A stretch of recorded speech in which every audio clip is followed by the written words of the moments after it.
अब हमारा एक सब्जेक्ट बनता है ईवीएस। ईवीएस के लिए कहाँ से पढ़ाई करनी? ईवीएस के लिए पढ़ने के लिए सबसे पहले आप जो है एक एक जो है एनसीईआरटी बुक आती है, उसको जो है अच्छे से 1 to 5 के लिए अच्छे से कवर करना होगा। उसमें सारे चैप्टर्स जो होते हैं सीरियल वाइज दिए रहते हैं, उसमें से 110% क्वेश्चंस आते ही आते हैं, तो उसे पढ़ना है।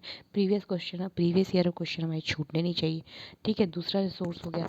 एंड तीसरा जो इम्पोर्टेंट है वो है हमारा कुछ में से कुछ क्वेश्चंस तो सिर्फ एक एक नंबर के आते हैं, पर वो हर बार आते हैं। जैसे औसत चाल हो गई, स्पीड वाला।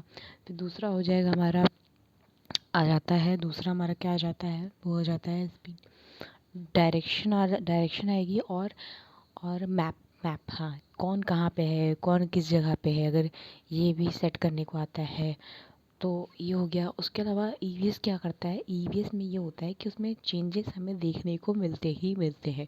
तो इसलिए बहुत ज़रूरी है कि आपका एक सब्जेक्ट पे कमांड बहुत अच्छा हो। तो आप लैंग्वेज भी सेट कर सकते हैं, सीडीपी में सेट कर सकते हैं, या फिर जो है ठीक है। उसके बाद फिर हम ईवीएस साइड आएंगे, तो ईवीएस में क्या होगा कि वो हमें एनसीईआरटी प्लस जो है प्रीवियस ईयर क्वेश्चन पेपर वहाँ पे भी स्ट्रांग होना चाहिए। तो टोटल कुल मिला के मैं कह सकती हूँ कि सीटेट को क्वालिफाई करने के लिए आपका प्रीवियस ईयर क्वेश्चन पेपर जो होते हैं वो बेस का काम करते हैं। आप जितनी बार पढ़ते जाएंगे उतनी बार आपको समझ में आता जाएगा कि कौन सा क्षेत्र आपका कमज़ोर है और कौन सा स्ट्रांग है, और किस क्षेत्र पे ज़्यादा काम करने की ज़रूरत है। तो प्रीवियस ईयर क्वेश्चन इसलिए इम्पॉर्टेंट हो गया। और ज़रूरी नहीं कि आप एक बार लगाए आपका मार्क्स कम आया तो आप निराश हो जाए, नहीं, निराशा का टाइम ही नहीं ना। आप दोबारा लगाइए, अब तिबारा लगाइए, अब चौबारा लगाइए, 4 टाइम 5 टाइम लगा पे जाइए।